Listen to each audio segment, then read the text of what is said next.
மட்டிக்கினாரு ஒருத்தரு, இவரை காப்பாத்தணும் கத்துரு.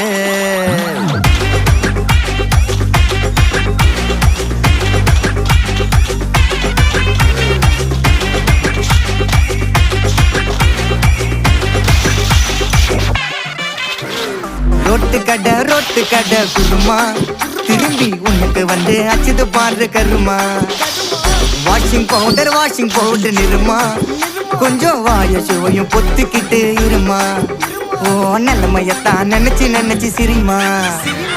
தக்காளி பிசிக்கி தொட்டு மொக்க வாங்கிட்டடா செவுத்த போய் நக்கு. ஐபிஎல் கப்பு நான் வாங்கி தரேன் லாலிபப்பு சப்பு. நீ சோத்தல தான் போடுறியா உப்பு. அப்போ இப்படி இருந்த நீ இப்போ இப்படி ஆயிட்ட, ரொம்ப மாசு காட்டினவன்